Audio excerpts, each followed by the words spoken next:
Hello everyone. I am here with Ryan Spain. He is a senior technical consultant at Codec Ireland.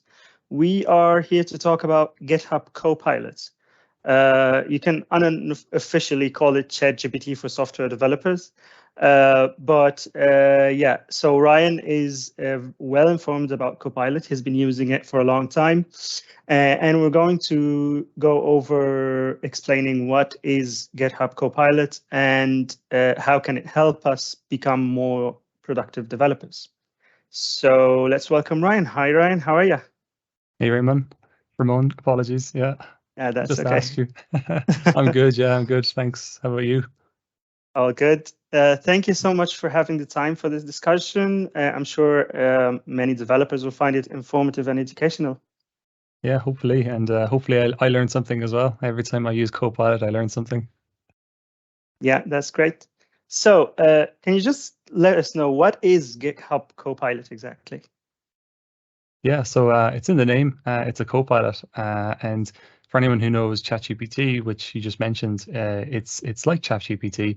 We'll get into that. Copilot essentially just prompts you with code ideas when you in the programming language of your choice, and based on your own coding style and its knowledge of open source projects online, different patterns and things that it's learned and acquired. That's really what it is it's a co-pilot for development, and it's from GitHub, Great. which is a Microsoft company. Mm-hmm. How is it different than Chat-GPT? So I know that you can go to Chat-GPT and ask it to write a specific code about like doing this and that, and it will write it for you. But how is Copilot different than that? Yeah, so for most people, they would say the difference between ChatGPT and Copilot, having used both, is that ChatGPT is more geared towards conversational type stuff. You can ask it a question, get a response, and that may or may not include code responses. So in effect, you prompt ChatGPT and it responds. You can also prompt Copilot, but the difference is that Copilot can actually prompt you as well. So you might be programming and it sees you programming and it's preempting what you want to do, and it'll prompt you with something like code. So the prompts go both ways in Copilot, as I see it. So Copilot can basically be the proactive here in suggesting code edits. Yeah, exactly. Great. And as I understand, as I understand, you have been using Copilot for a long time now. Do you think it has helped you to improve as a developer?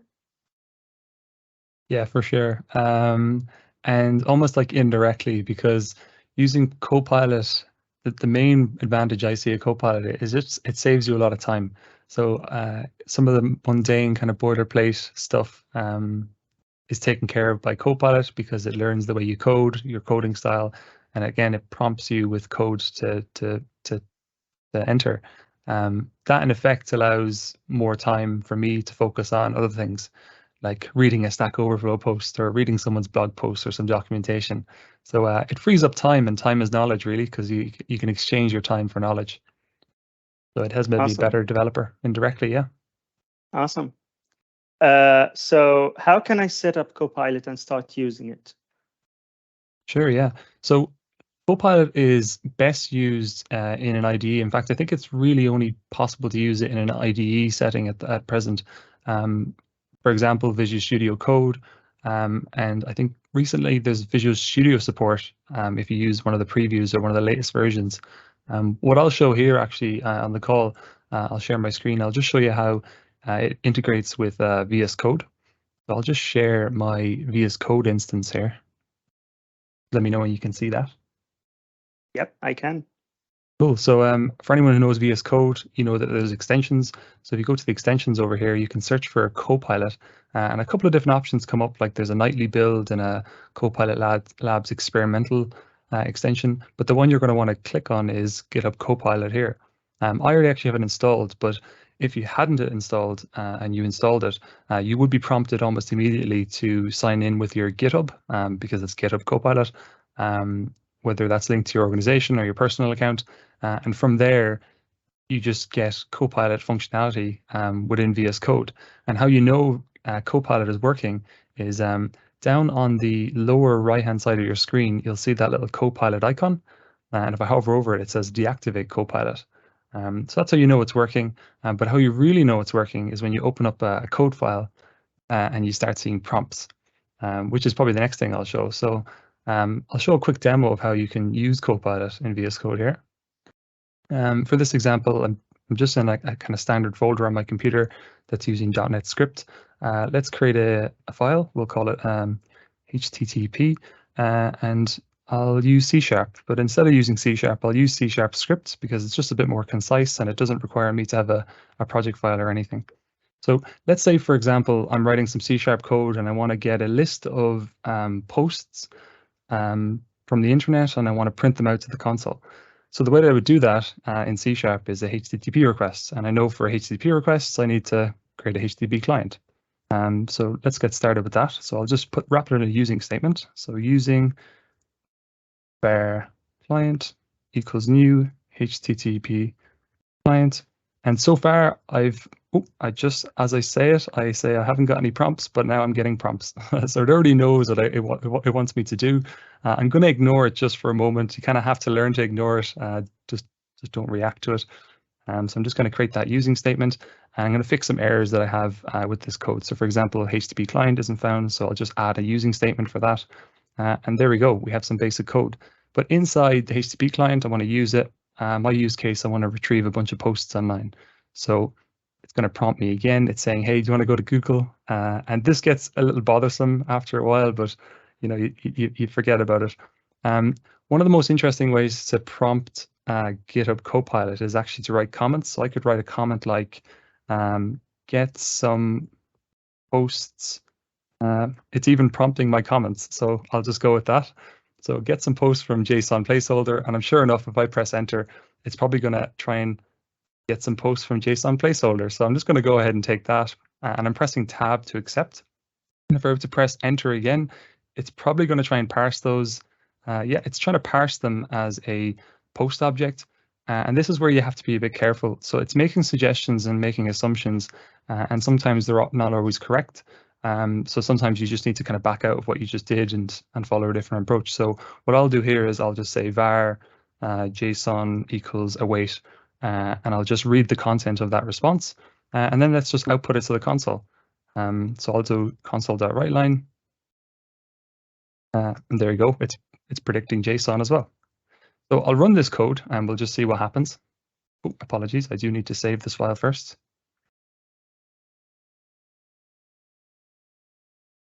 Okay, so that's going to run in the console.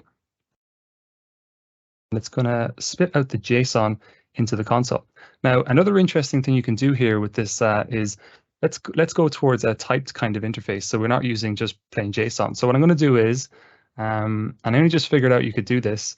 I'm going to copy one of these objects here onto my clipboard, and then I'm going to paste it into this code file.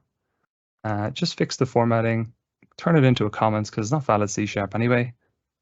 And then I'm going to try and create a model to represent that. And it's as easy as just starting to create the model. So if I go public, we'll use a record and we'll call it, oh, you don't even have to work. It just automatically reads this model, maps the properties from that JSON comment, and allows me to create a record of type posts. Fascinating stuff. But let's go a bit further so we can use this post model now. So if I were to delete all this logic here that's taking the JSON, what we can instead do is go var posts. Okay, I'm pretty much out of the job at this point. So posts equals read from JSON, and I just need to add a namespace here. And there we go. We've got like strongly typed post collection. And then just to top it all off, we'll do a for each loop. Okay, we'll do a for each loop. Fair enough. I press tab. And there we go. This should just work. Because it's a record, I don't need to actually specify the property. It'll automatically output them all. So I'll save that, run it, and we should have a list of all posts. There we go. So we've got posts and all the properties that are inside it as well. So it's strongly typed. Wow. So that's pretty impressive. Before I even got a chance to think, it was throwing me off. because I didn't prepare all that well for this. I just knew that Github Copilot would guide me through it. Wow, that is amazing. That would save a lot of time. For sure, yeah. So one of the interesting things that you mentioned there is that you can type in a comment and then it uses that comment to understand what you want to do next. So I can just type in the documentation for my code, and then it would probably suggest what I need to do from that documentation that I just wrote in comments. Is that right? Exactly. And actually, to put that more into practice, I have another short example to do with Dataverse, querying Dataverse that I can show. So let's say this code file here. I've got this kind of boilerplate that just connects to Dataverse using a connection string. There is a missing environment variable. I'll just add that in, but I'm sure Copilot will figure that out. So this just connects to a Dataverse environment and writes out the name of the organization. So what I will do is down the bottom of this, assuming we already have an active connection, is I'll write a comment to say get account entity attributes. Okay. And I'll go on to a new line, and you can see here it's actually drilled into the Microsoft Dataverse SDK and interpreted a message, and it's creating a valid request to Dataverse for the account entity attributes. And I can go one further than that after I execute that request. So there we go, I've got my request, it's being executed. I can write a comment here that says get lookup attributes, and then I can go var lookup attributes equals, and it's written the link query based on the platform types, the SDK types, for what I want to do. And then I can output that to the console for each attribute in lookup attributes, save that, run it, and I should get all the lookup attributes on the account entity in my Dataverse environment, assuming this connection works. So connected to Ryan's Dataverse, and there we go, all the account lookups. Wow.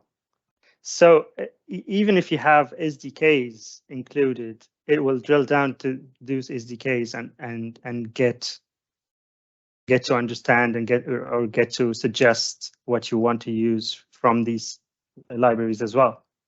Yeah, it's very fascinating. Sometimes it gets it wrong. It makes up messages and methods that don't exist, but it could be based on people's open source code. People might have wrote extension methods for certain types, and they wrongly assume they're part of the SDK. Wow, that's fascinating. Okay, but do you think Copilot can also help non-technical people, like functional consultants, in their jobs? I would say for non-technical people, maybe just stick to Chat-GPT. It's got a much friendlier user interface. The dialogue is a lot clearer. Copilot really is for programmatic co-piloting. Not to say that there's not an example out there that Copilot could be useful to someone who's non-technical. I'm sure there definitely is. In fact, as I say that, a non-technical person might be helping out on documenting an open API specification.